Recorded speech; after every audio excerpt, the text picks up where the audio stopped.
Olá, turminha do terceiro ano. Vamos fazer as atividades aqui seguindo o cronograma da semana do dia 28/6 ao dia 2/7, tá? Nós vamos fazer as atividades do livro Conectados de Língua Portuguesa, da página 92 e 93, e também o Conectados de Língua Portuguesa, da página 94 e 95, dos dias 29/6 e dos dias 1/7, tá bom? Então, vamos lá? Na página 92, oralidade em ação, contação de histórias. Acompanhe a leitura que o professor fará deste texto e conheça uma história bem estranha. A história se chama Eu Ouvi. Essa história, quem me contou foi o Sr. João Antônio dos Santos, conhecido por Ginho. Foi um caso que aconteceu com ele em Santa Cruz do Rio Pardo, uma cidade do interior de São Paulo. Eu era ainda menino, morava num sítio. Ao lado da minha casa tinha uma goiabeira enorme, de tronco grosso, a maior goiabeira que já se viu. Na roça, a vida começa de madrugada, e por isso todo mundo costuma deitar muito cedo. Eram umas 8 da noite, eu já estava quase dormindo quando ouvi um barulho muito estranho. Pulei da cama e abri a janela para ver o que estava acontecendo. Nisso ia passando uma velha andante. Por ali todo mundo se conhecia. Acontece que aquela mulher eu nunca tinha visto antes. Com toda certeza. A velha não estava sozinha, estava na companhia de uma coisa. Firmei a vista, mas não consegui ver que coisa era aquela. Se era bicho, gente ou quê. Lá da sala, minha mãe, Dona Benedita, falou com voz assustada. Ô, Ginho, pra que abrir a janela? Que arzinho mais esquisito. Chega a me dar arrepio. Feche já essa janela, menino. Mas eu não fechei coisa nenhuma. Eu precisava ver tudo. Então a goiabeira, aquela goiabeira enorme, começou a balançar. Slap, slap! Ela balançava forte, se dobrava, requebrava. Parecia uma dançarina doida. A copa chegou a encostar no chão. Dali a pouco tudo se aquietou. A goiabeira parou de se mexer e no ar se ergueu um assobio, um daqueles silvos que só Saci mesmo consegue dar. Não tem como duvidar. Não foi ninguém que me contou. Fui eu que vi. Nós três vimos, eu e meus 2 olhos. Essa história, então, é da Mônica Starrel, do livro Um Saci no Meu Quintal, Mitos Brasileiros, São Paulo, Martins, 2003, páginas 18 e 19. Então, é uma história que está falando aqui sobre folclore, né? Especificamente do Saci, de como essa pessoa que escreve, né, Ginho, aliás, que conta a história, ele viu o Saci, né? Ele viu o Saci. Então, aqui na página ao lado, é para você contar uma história.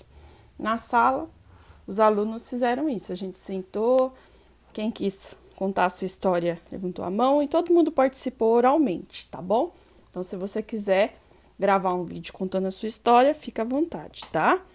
É uma história sobre o folclore mesmo, então você pode contar se você já viu Saci também, se você já viu algum outro personagem do folclore brasileiro, a Yara, a Cuca, o lobisomem, tem muitos personagens do folclore brasileiro.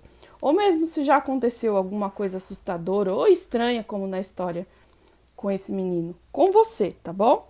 Então é isso, tá? Na próxima página, na página 94, faça mais.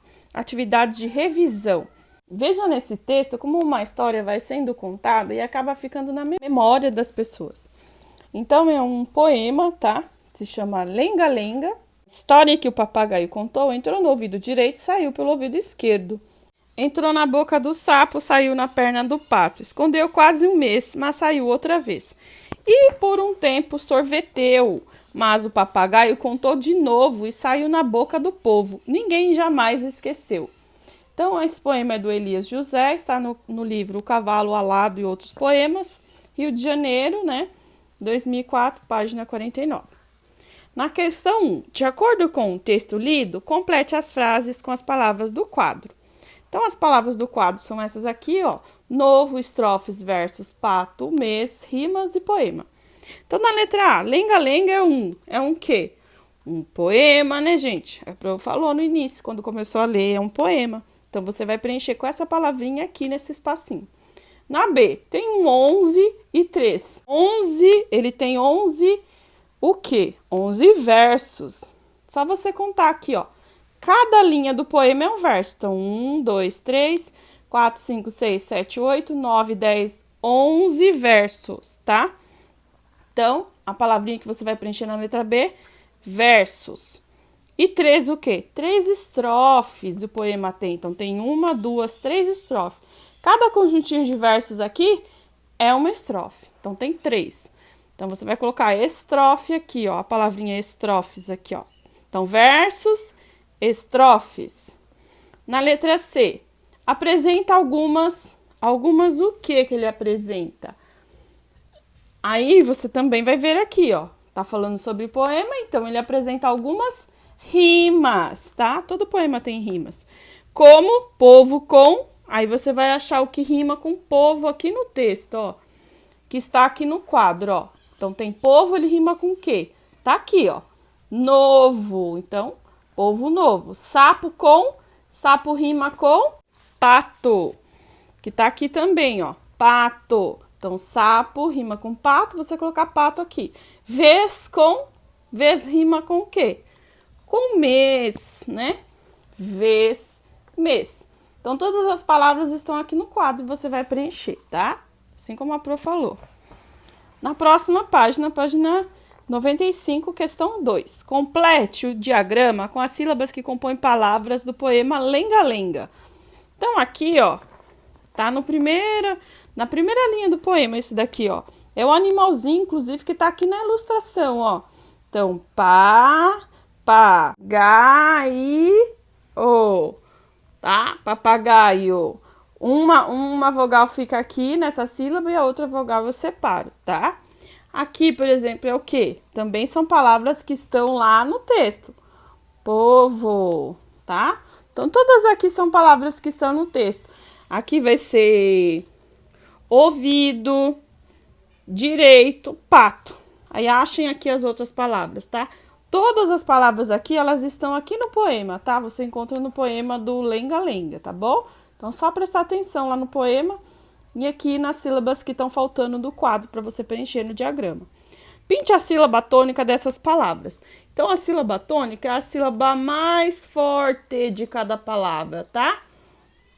Então, aqui no papagaio, por exemplo, você fala papagaio. Então, o Gá é o mais forte. Então, você vai pintar o Gai, tá? O povo, qual que é mais forte? O povo. Então, você vai pintar o po. Então, de cada uma que você preencher, você vai pintar a sílaba mais forte da palavra. É só falar em voz alta que você acha a sílaba mais forte, tá bom? Escreva o antes de cada substantivo. Então, aqui, ó, papagaio é uma palavra masculina. Como é que eu sei que ela é masculina? Porque ela termina com o, tá? Toda vez que terminar com o, é masculino. Toda vez que terminar com a, é feminino. Então, quando termina com o, eu tenho que usar o antes. Então, o papagaio, que é masculino. Não combina se eu falar a papagaio. É o papagaio. Ouvido é masculino, então é o também. E aqui, boca. Boca termina com a, é feminino. Então, eu vou usar o a antes. A boca, tá? Então, tem que combinar aqui o artigo com a palavra, tá bom? Se ela é masculina, eu uso o. Se é feminina, eu uso o a antes da palavra. Então, a boca, o sapo, o pato, o povo, tá? Só prestar atenção aqui como é que termina. Pra eu saber qual o artigo que eu vou usar antes da palavra. Escreva uma frase usando 2 desses substantivos. Então, por exemplo, aqui, ó. O meu papagaio sumiu. É uma frase e eu usei a palavra papagaio, que é um dos substantivos acima. Então, você vai usar 2. Eu fiz com 1, você pode fazer mais um. São 2. Aqui tá falando que é para fazer com 2 substantivos, 2 frases. Na questão 4, complete as palavras com e ou i. Então, aqui a palavra sabonete termina com e. E aqui, saci ou saci? Saci, né, gente? Aí vocês vão preencher com e ou com i o final das outras palavras. Na 5, reescreva a frase passando as palavras destacadas para o plural. Faça as modificações necessárias. Então, eu vou passar para o plural, ó. Este, este e este. Mas no meio aqui eu posso ter que mudar algumas coisas também, tá? Para fazer a concordância da frase. Então, o eu vai ficar nós, tá? Porque se eu vou passar para o plural vai ser mais de um, é nós. Nós o quê? Comprei? Não vai combinar comprei. Nós compramos. Nós compramos um? Não. Se é mais de um, então vai ser uns sabonetes. E vou passar o sabonete pro plural. Aí, uns perfumes. Tô passando para o plural, que tem mais de um. Uns perfumes e uns pentes novos. Para dar.